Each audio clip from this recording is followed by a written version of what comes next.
मित्रांनो, पहलगाममध्ये झालेल्या भ्याड दहशतवादी हल्ल्याच्या 15 दिवसानंतर भारताने पाकिस्तानातील 9 दहशतवादी अड्ड्यांवरती हल्ला केलाय, ज्याला ऑपरेशन सिंदूर असं म्हटलं गेलं। यात जवळपास 100हून अधिक दहशतवादी मारले गेलेत।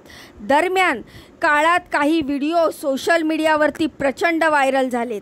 त्यातले काही व्हिडिओ मुद्दाम फेक नरेटिव्ह सेट करण्यासाठी शेअर केल्याचं आता समोर आलंय, ज्यातून पाकिस्तानचा खोटारडेपणा साफ उघड झालाय।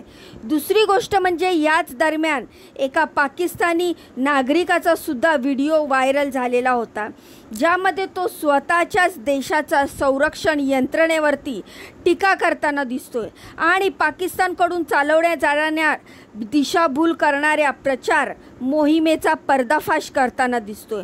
आणि म्हणूनच आपण आजच्या व्हिडिओतून या सगळ्या व्हायरल व्हिडिओची ह्या व्हिडिओ मागे जी फॅक्ट आहेत ते चेक करून जाणून घेणार आहोत। तर नमस्कार मित्रांनो, मी रीमा माझ्या यूट्यूब चॅनलवर तुमचं खूप खूप मनापासून स्वागत करते। तर या सगळ्यामधला पहिला व्हिडिओ आहे, हा व्हिडिओ भारतीय पत्रकार रुबिका लियाकत यांनी त्यांच्या एक्स अकाउंटवरतून शेअर केलेला आहे आणि तो ऑपरेशन सिंदूर असल्याचा दावा केला जातोय। या व्हिडिओमध्ये निवासी भागामध्ये बॉम्बस्फोट होत असल्याचं दिसून येतंय। प्रत्यार्थ मात्र हा व्हिडिओ 23 ऑक्टोबरला 2023 मध्ये काबूल न्यूज नावाच्या एका माजी हँडलरने शेअर केलेला होता। या व्हिडिओच्या कॅप्शनमध्ये उर्दूमध्ये असं लिहिलेलं आहे की इस्रायलने रात्री गाझावरती बॉम्ब हल्ला तीव्र केला। पॅलेस्टिनी मीडियाच्या वृत्तानुसार रात्री झालेल्या बॉम्बस्फोटमध्ये महिला आणि मुलांसह 400 लोकांचा मृत्यू झाला आणि शेकडो लोक अजूनही कोसळलेल्या इमारतीखाली अडकलेले आहेत आणि त्यामुळे या व्हायरल व्हिडिओसोबत केला जाणारा दावा सुद्धा आता पूर्णपणे खोटा असल्याचं या व्हिडिओच्या ऑपरेशनमधून समोर आलेलं आहे। दुसरा व्हिडिओ आहे, या व्हिडिओमध्ये बॉम्बस्फोटामध्ये लोक आपला जीव वाचवण्यासाठी धावताना दिसत आहेत। अनेक वापरकर्त्यांनी हा व्हिडिओ त्यांच्या सोशल मीडियावरती भरपूर शेअर केला आहे आणि त्याला त्याच्या कॅप्शनमध्ये ऑपरेशन सिंदूर असं कॅप्शन दिलेलं आहे। पण हा व्हिडिओ इस्रायलने हमासवरती केलेल्या हल्ल्याचा आहे। हा हल्ला उत्तर गाझा येथील एका इंडोनेशियन रुग्णालयाजवळ करण्यात आलेला होता। त्यावेळी लोक जीव वाचवण्यासाठी धावताना दिसले। त्याचवेळी ही बातमी 10 नोव्हेंबर 2023 रोजीची द सनच्या न्यूज वेबसाईटवरती प्रकाशित झालेली होती। तिसरा व्हिडिओ आहे शहरी भागामध्ये झालेल्या क्षेपणास्त्र व्हिडिओ हल्ल्याचा। हा व्हिडिओ ऑपरेशन सिंदूर म्हणून शेअर केला जात होता, जो की 1 ऑक्टोबरला 2024 रोजी इराणने इस्रायलवरती केलेल्या क्षेपणास्त्र हल्ल्याचा हा व्हिडिओ आहे। हे न्यूयॉर्क पोस्टने 2 ऑक्टोबर 2024 रोजी त्याच्या यूट्यूब चॅनलवरती अपलोड केलेले होते। यातील चौथा व्हिडिओ आहे। या व्हिडिओमध्ये शहराच्या मध्यभागी धुराचे लोट उडत असताना दिसून येत आहेत आणि या व्हिडिओ शेअर करताना वापरकर्त्याने त्याच्या कॅप्शनमध्ये असं लिहिलेलं आहे की चुटकी भर सिंदूर की कीमत का जवाब ऑपरेशन सिंदूर। पण हा सुद्धा व्हिडिओ खोटा असल्याचं समोर आलंय। हा व्हिडिओ शायरा बानू नावाच्या एका इंस्टाग्राम युजरने 13 जानेवारीला तिच्या अकाउंटवरनं शेअर केला होता। आता हे झालं ब्लास्टच्या व्हिडिओबाबत। त्या व्यतिरिक्त एका पाकिस्तानी नागरिकाने सुद्धा त्याच्या स्वतःचा व्हिडिओ शेअर केला आहे, ज्यामध्ये त्याने पाकिस्तानकडून चालवल्या जाणाऱ्या दिशाभूल करणाऱ्या प्रचार मोहिमेचा अक्षरशः पर्दाफाश केलेला आहे। त्याने बुरखा मोडून काढलेला। त्याने म्हटलंय की काल रात्री भारताने पाकिस्तानवरती 24 क्षेपणास्त्र डागली। त्यामध्ये आश्चर्याची गोष्ट म्हणजे ही की सगळीकडच्या सगळे क्षेपणास्त्र त्यांच्या अचूक लक्ष्यावरती पडली। भारताने जे लक्ष्य ठेवले होते त्यांनी ते साध्य केले। आणखीन आश्चर्याची गोष्ट म्हणजे आपल्या संरक्षण यंत्रणेला भारताचे एकही क्षेपणास्त्र रोखता आलेले नाही आहेत।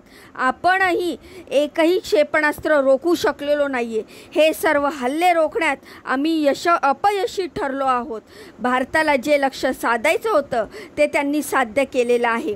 असं त्यांनी त्याच्या व्हायरल व्हिडिओवरती म्हटलेलं आहे। सोबतच त्यावेळी भारताने पाकिस्तानला त्याच्याच घरात घुसून मारले हेच खरं आहे, यावर तुम्ही असं म्हणू नका की तू भारताचं कौतुक करत आहे, असंही त्याने त्याच्या व्हिडिओमध्ये म्हटलेलं आहे आणि ही वस्तुस्थिती असल्याचंही तो सांगतो।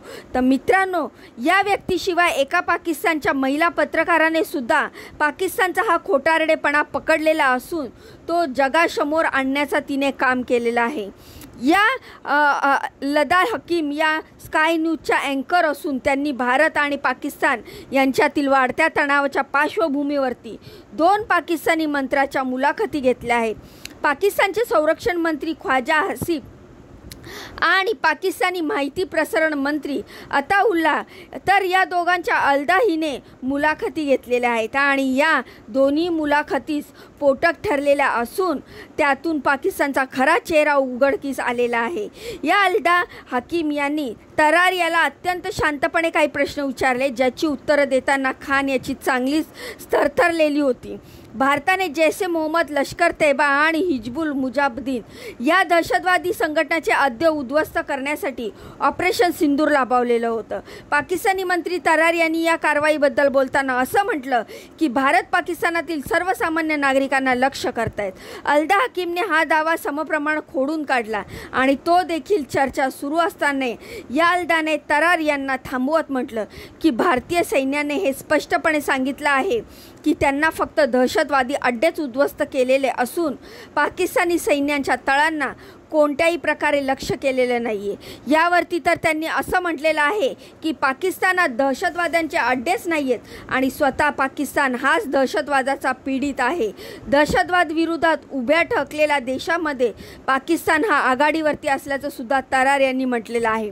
या अलदाने तरार यांना इथेच थांबवत उलटा प्रश्न विचारला।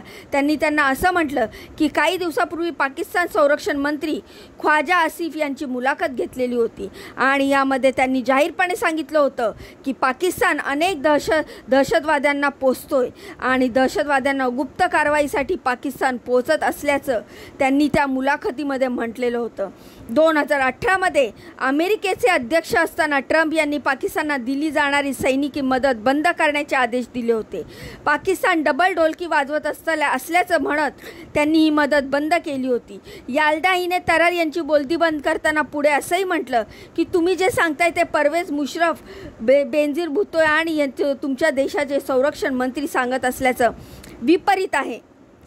तरार यांनी या अलदाला उलट उत्तर देण्याचा प्रयत्न केला, मात्र त्यामध्ये ते फारसे यशस्वी झाले नाही। असं म्हटलंय की पाकिस्तान हा विश्वशांतीचा पुरस्कार करणारा देश आहे। पाकिस्तानातील परिस्थिती काय आहे ते स्वतः येऊन पहा असं म्हणत त्यांनी पाकिस्तानात येण्याचं निमंत्रण आता दिलंय। या मुलाखतीवरून पाकिस्तानाचे ढोंग विदेशातील माध्यमांचाही चांगला लक्षात आलेलं दिसतंय। तर मित्रांनो, या सगळ्यावरून खोटारड्या आणि ढोंगी पाकिस्तानाबद्दल तुम्हाला नेमकं काय वाटतं? या व्हिडिओबाबत तुमच्या काय प्रतिक्रिया आहेत मला कमेंटच्या माध्यमातून नक्की सांगा।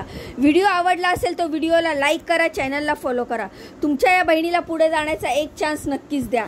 तर भेटूया पुढच्या व्हिडिओमध्ये अशीच महत्त्वपूर्ण दमदार अपडेट घेऊन। तोपर्यंत स्वतःची काळजी घ्या। बाय आणि नमस्कार।